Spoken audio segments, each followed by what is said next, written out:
Boa noite para você. Rio Grande do Norte começa a semana com mais de 92% dos leitos críticos para a Covid-19 ocupados. Enquanto o Seridó mantém o índice na faixa de 80%, o Oeste Potiguar chegou a registrar 97% de ocupação dos leitos. Atualmente, pacientes aguardam em fila por vagas nas unidades de terapia intensiva. Já em Natal, 11 estabelecimentos são autuados por descumprirem um novo decreto do governo do estado. 3 locais tiveram que ser interditados. E você vai ver também. Natal começou hoje a vacinação dos idosos com 85 anos ou mais, dando assim continuidade ao plano de imunização contra a doença causada pelo novo coronavírus. E nós vamos conferir ainda os detalhes do estudo que será realizado aqui no estado do Potiguar para a aplicação de vacinas em crianças e adolescentes. Essas e outras notícias você confere a partir de agora com o Band Cidade, que está no ar.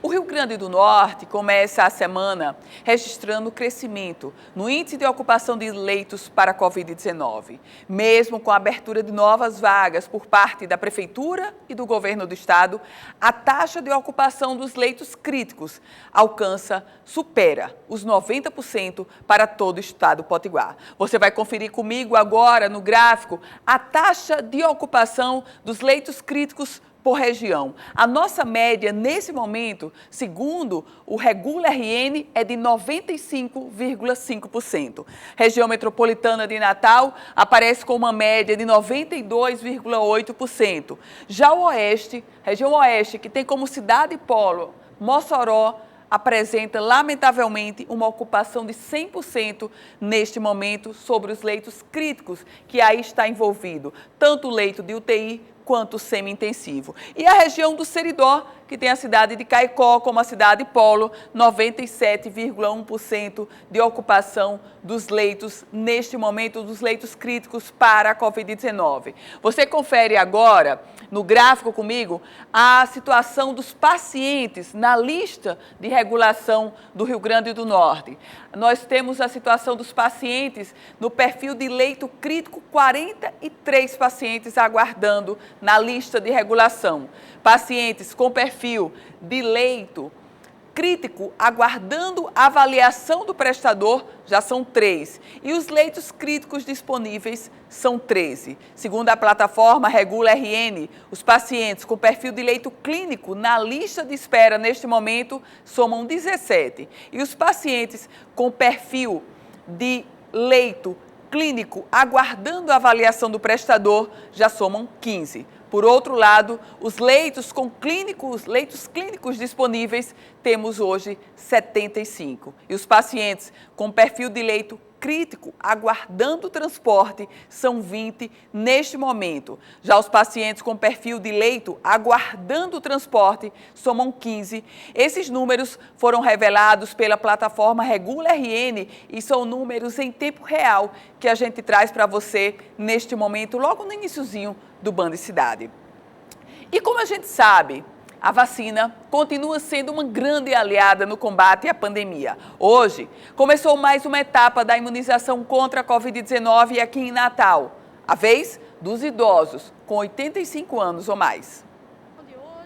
Seu Hildebrando e Dona Janete não viam a hora desse momento chegar. Estou ficando seguro, né?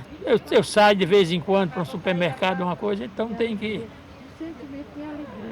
me prevenir. Quando eu tomar a vacina que tiver toda imunizada, eu vou poder dar um beijo nos meus netos, que é a minha saudade. A minha saudade é meus netos. E estamos com saúde, é muito bom, Jesus. Eu tenho tanta gente que foi embora e eu sinto muito, sinto tanto, você nem sabe. Eu tive um neto, quase Deus levou ele. É uma alegria grande vir aqui para tomar essa vacina. Nesta fase, estão sendo imunizados em Natal os idosos com 85 anos ou mais. Para vacinar todo o grupo, a Prefeitura dispõe de cerca de 7.500 doses da vacina da Oxford AstraZeneca. Nessa etapa, mais uma vez, contamos com os nossos drives. Hoje nós estamos abertos com 3 pontos de drives Lembrando que além desses pontos de drive, nós também temos pontos fixos nesses drives e contamos também com 10 salas de vacina, 2 por cada distrito sanitário, espalhada por toda Natal. A estrutura montada para esta fase de vacinação conta com os já conhecidos drives no Shopping Via Direta, no Palácio dos Esportes e no Ginásio Nélio Dias, e ainda salas de vacinação em 10 unidades básicas de saúde de todas as regiões da cidade. Quem está vindo tomar o imunizante está saindo com uma informação a mais no cartão de vacina, a data provável para a aplicação da segunda dose. A partir de hoje, quando o idoso chega para receber sua vacinação, ele já sai no seu cartão de vacina a data aprazada da segunda dose. Então, a gente orienta também aos responsáveis, aos filhos desses idosos, que tenham bastante atenção e vir se acontecer de não ser aprazado, pedir aos nossos profissionais para fazer o aprazamento. A documentação necessária para receber o imunizante segue a mesma: documento de identificação com foto, cartão de vacina e comprovante de residência. Comprovante de residência do município de Natal, documento com identificação com foto e o seu cartão de vacina. Caso não tenha cartão de vacina, a gente realiza e faz aqui na hora. O domingo nas praias da capital potiguar foi bem diferente do que nós estamos acostumados a ver. O último decreto da Prefeitura do Natal proibiu o acesso e a permanência nas praias da cidade aos sábados, domingos e feriados. Você acompanha como foi esse primeiro final de semana de toque de recolher. O domingo na Orla de Natal foi assim, sem banho de mar e com barracas, quiosques e acessos fechados. Emanuel tem um quiosque na Praia do Meio, entende que a medida é necessária, mas cobra da Prefeitura um incentivo para segurar as contas em casa.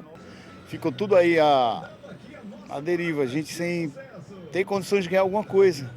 E o alimento de meu irmão, da minha família, tudo sai daqui. Sem isso aqui já era. Ontem, trabalhadores da Praia do Meio protestaram contra o fechamento da orla. O movimento aconteceu em uma das faixas da Ponte Nilton Navarro. Queremos trabalhar! Queremos trabalhar! Queremos trabalhar! O processo de interdição da orla pelos fiscais da Prefeitura começou ainda no sábado à noite, com a colocação de cones no acesso às praias da cidade.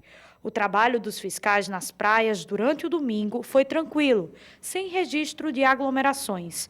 A gente viu que ainda houve um certo fluxo maior de pessoas na praia de Ponta Negra, onde é permitido para fazer exercício físico, mas as barracas não funcionaram e não houve aglomerações, mas a gente ainda pede encarecidamente a essas pessoas que evitem ir às praias, evitem. Hoje pela manhã, alguns banhistas vieram à Praia do Meio, já que de segunda a sexta o acesso está permitido. O movimento ficou dentro do esperado para uma segunda-feira, sem registro de aglomerações, para tentar compensar o final de semana de restrições. A circulação e a permanência de pessoas nas praias urbanas de Natal foi proibida por meio de decreto aos sábados, domingos e feriados, exceto para a prática de caminhadas ou atividades esportivas individuais. Quiosques e barracas podem funcionar na orla da cidade apenas de segunda a sexta até às 10 horas da noite. 2 indivíduos foram detidos pelas forças de segurança no primeiro final de semana de toque de recolher aqui no Rio Grande do Norte. No balanço do trabalho do final de semana, a Secretaria Municipal de Meio Ambiente e Urbanismo emitiu 11 autos de infração, 2 interdições totais e apreensão de 1 paredão de som. O supervisor-geral de fiscalização ambiental da CEMURB, Leonardo Almeida, ele explicou que ontem foram registrados problemas na praia de Ponta Negra. Ontem, a fiscalização, na parte da tarde, compareceu à aula de Ponta Negra e orientou todos os comerciantes da Avenida Ivan França no sentido de fazer cumprir o decreto, porque a maioria dos comerciantes que estavam abertos não deveriam ter aberto o comércio naquele dia. Por se tratar de comércio de porta para rua e venda de moda praia, o que nos termos do decreto só pode funcionar de segunda a sexta, das 9 às 17 horas, e no sábado das 9 às 13, e no domingo não é para funcionar. E aí esses comércios estavam funcionando e a fiscalização passou orientando e fechando todos eles. No segundo momento, se houver reincidência, aí sim eles vão ser autuados e interditados nos termos da legislação vigente. mas no geral a operação foi muito boa, vários bares, vários restaurantes, comércios em áreas públicas, conveniências, então foi um aparato enorme de servidores da Polícia Militar, da Guarda Municipal, do Corpo de Bombeiros, da CEMURB, da Censul, da Vigilância Sanitária, da Polícia Civil, que fizeram essa ação de combate à Covid. Então, assim, acredito que para a cidade o resultado foi muito bom, porque por volta das 11 horas já não tínhamos mais comércios abertos na cidade. O trabalho de fiscalização, o trabalho de coibir, de autuar, e se for o caso de interditar e apreender, esse trabalho é essencial. Nós chegamos ao momento de toque de recolher em todo o Rio Grande do Norte, culpa da população. Minha culpa, sua culpa, irresponsabilidade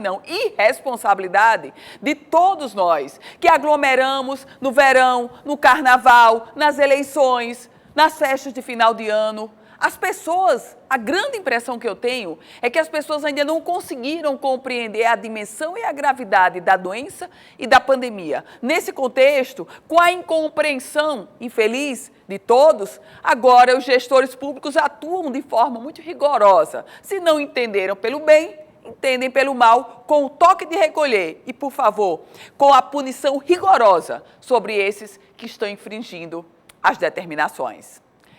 A gente faz agora um rápido intervalo, volta a se encontrar em 1 minuto aqui no Band Cidade.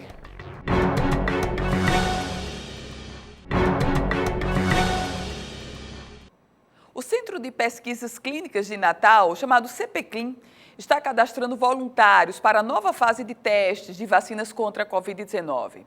A novidade é que, desta vez, os testes também serão realizados em crianças. Os pais que desejarem cadastrar os seus filhos devem realizar o processo diretamente no site do CPCLIN. Em setembro e outubro do ano passado, o Centro de Pesquisas Clínicas de Natal, o CPCLIN, realizou testes de vacinas contra a Covid-19 aqui no estado para pessoas acima de 18 anos. Os resultados foram essenciais para o desenrolar de pesquisas importantes no desenvolvimento dos imunizantes. A partir de agora, o centro está realizando o cadastro de crianças entre 6 e 17 anos para esses testes. E internamente nós temos uma equipe que vai compilando todos os cadastros em planilha. Então, quando cada um dos estudos, seja os de adultos ou de crianças, for iniciar, a nossa equipe nós temos uma equipe também de contato, e então essa equipe de contato vai começar a entrar em contato com as pessoas que estão cadastradas, para convidá-las a participar do estudo. Os pais interessados em cadastrar seus filhos devem realizar a assinatura do protocolo diretamente no site do CPCLIN. O cadastro pode ser feito através do site do CPCLIN no endereço eletrônico www.cpclin.com.br. Dentro do site, os pais poderão visualizar a opção Seja um Voluntário e, a partir daí, é só preencher os dados. O estudo irá trabalhar com as vacinas de Oxford e também da Janssen, imunizantes que já mostraram boas respostas. Todos esses estudos que nós estamos conduzindo aqui são estudos de fase 3. Então, esses imunizantes já passaram por uma fase 1, por uma fase 2, onde já foi verificada a sua segurança. Evidentemente, na fase 3, a segurança continua a ser observada, continua a ser verificada.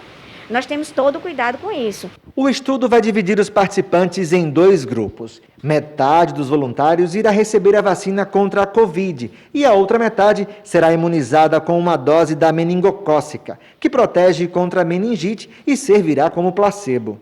Concluídos os testes, será revelado aos participantes quem tomou a vacina e quem tomou o placebo. Quem tomou o placebo receberá, então, a vacina.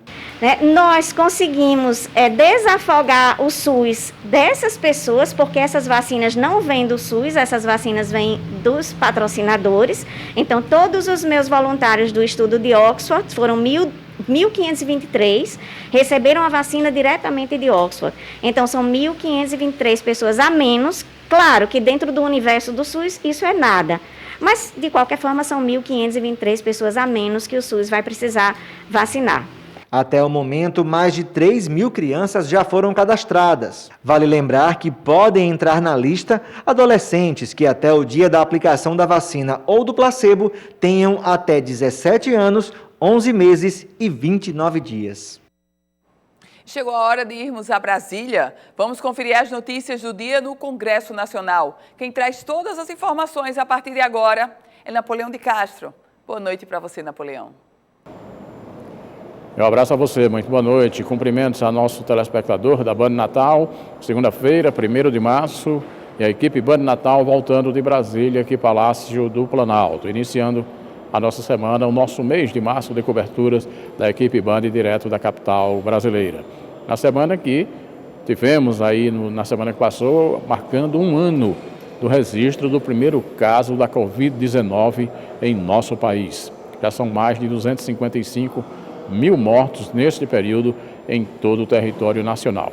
Aliás, nesse sentido, o Senado vota nesta semana aquele projeto aprovado na semana que passou na Câmara Federal, que facilita a municípios, estados e até empresas privadas a aquisição dos insumos e também da própria vacina no combate à Covid-19. Está na pauta do Senado e deve ser apreciado no dia de amanhã. Por falar em Senado, a senadora Zenaide Maia está à frente de uma luta de um projeto da senadora Mara Gabrilli que libera, de certa forma, estimula empresas a contribuírem com instituições que, de certa forma, ajudam no apoio financeiro a entidades sociais no país, filantrópicas, que possam estar atuando principalmente na área de pessoas carentes. Isso através de dedução do imposto de renda e de recursos que essas empresas podem aplicar. A senadora falou a reportagem do Band Cidade e da Band Natal e deu mais detalhes a respeito dessa proposta que ela considera vital num momento como esse de pandemia. É o projeto de lei 5307 de 2020, da senadora Mara Gabrilli, que prorroga o prazo para dedução de imposto de renda para pessoas físicas e jurídicas que façam doação ao Programa de Apoio à Saúde da Pessoa com Deficiência e o Programa de Apoio à Atenção à Pessoa com Doenças Oncológicas. E qual a importância de um projeto como esse? É muito importante, porque para essas instituições, eles têm poucos recursos. A maioria sobrevive de doações, como isso aqui. Então, a gente estimular empresas e pessoas físicas que façam doações a essas instituições, que podem deduzir no seu imposto de renda que iria pagar. Eu quero até pedir o apoio de toda a mídia para estimular, fazer isso. São vidas que a gente está salvando. Senadora Zenaide Maia, prós do nosso estado, em entrevista à equipe Band aqui na capital brasileira. São as informações desta segunda-feira de notícias do Palácio do Planalto em Brasília. Napoleão de Castro, para o Band Cidade. Obrigada, Napoleão. No próximo bloco, você confere ao vivo uma entrevista com o secretário estadual de Planejamento, Aldemir Freire. Em um minuto, a gente se encontra.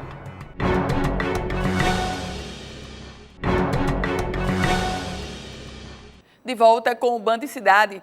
E a partir de agora eu converso via Skype com o secretário estadual de Planejamento do Estado do Rio Grande do Norte, secretário Aldemir Freire. Muito boa noite, secretário, bem-vindo. Boa noite, Narciso. Boa noite aos telespectadores da Band. Secretário, o presidente Jair Bolsonaro, nesse final de semana, trouxe declarações nas suas redes sociais e publicou uma lista do que ele trouxe de ajuda direta do governo federal para o Rio Grande do Norte, trazendo aí um ensejo, segundo ele, de 18 bilhões de reais. Como foi que o senhor recebeu essas informações, secretário? Olha, bem que eu gostaria de que o governo do estado tivesse recebido do governo federal 18 bilhões de reais.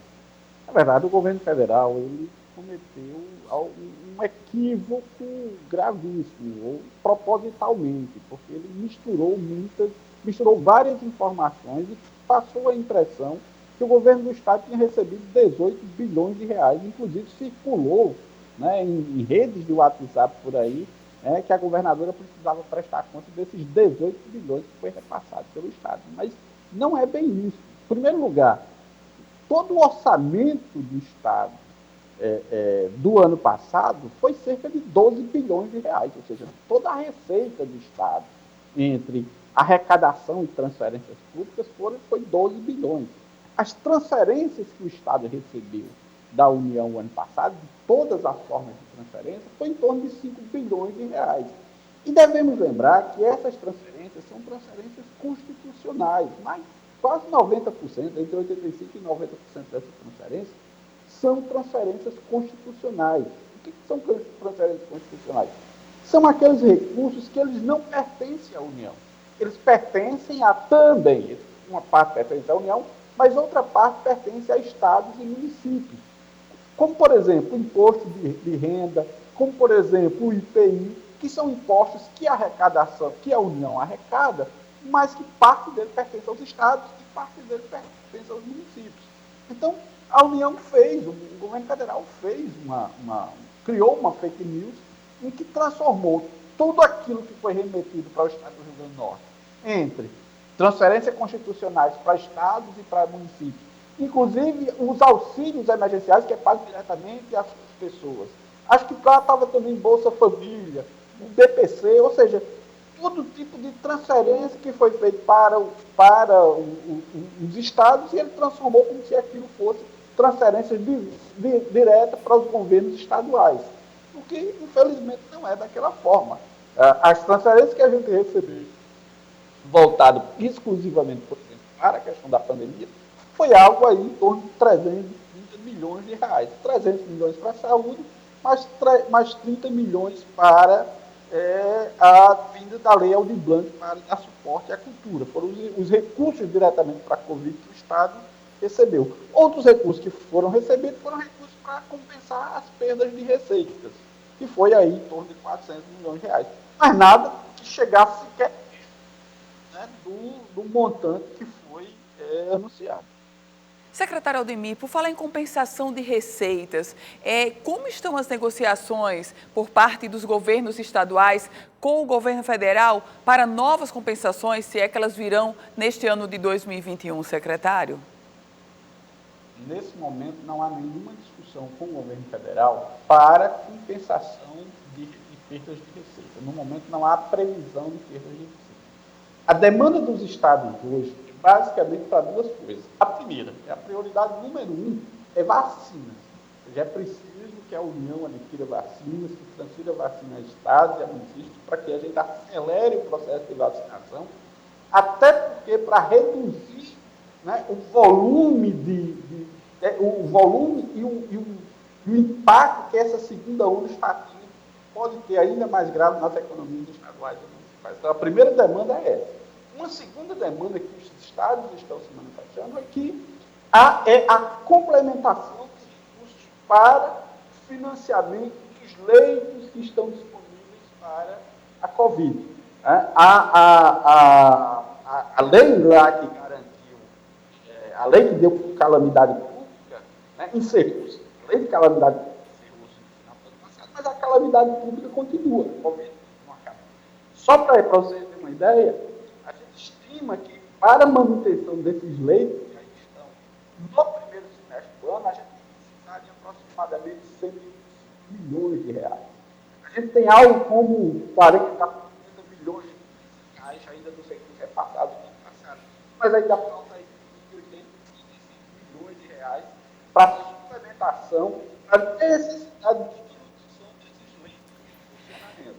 Então, hoje não há demanda para aquisição de receita. Ou vacina, e por cofinanciamento desses leitos que estão em funcionamento. Secretário Aldemir Freire, a gente está com um problema na sua internet, mas eu vou fazer uma última pergunta muito importante. O governo federal sinaliza para R$ 250 de auxílio emergencial. Isso é suficiente, secretário? Como é que o senhor recebe essa sinalização do governo federal? Olha, tem dois pontos. Tem um aspecto positivo, que é o fato de você ter a retomada do auxílio emergencial que nunca deveria ter saído. Infelizmente, é um valor ainda baixo. O ideal é que você mantivesse o valor naquele patamar que você tinha o ano passado. A redução pode ter um impacto grande, né, na renda das famílias. E, portanto, também na retomada da economia. Compreendo as dificuldades financeiras da União, Mas o ideal é que você tivesse um valor de auxílio emergencial que fosse maior, mas de qualquer jeito é uma boa notícia vir do auxílio emergencial, que nós precisamos com a máxima urgência, dado que nós estamos, os estados e os municípios já estão adotando medidas de contenção, ou seja, medidas de... Secretário Estadual de Planejamento, secretário Aldemir Freire, muito obrigada por sua entrevista aqui no nosso Band Cidade. O tempo esgotou. Uma boa semana para o senhor, secretário. Obrigada. Boa noite. E o nosso Band Cidade vai ficando por aqui. Todas as informações da política você confere lá no politicaemfoco.com, um site especializado com a política do Rio Grande do Norte e do Brasil. Aliás, você também confere daqui a pouquinho essa entrevista revê essa entrevista do secretário estadual de Planejamento, Aldemir Freire, onde ele rebate as informações do presidente Jair Bolsonaro sobre repasses que teriam sido recebidos pelo governo do estado. A você, uma excelente noite, uma boa semana. Amanhã, 18h50, nosso encontro está marcado e eu vou estar aqui lhe esperando.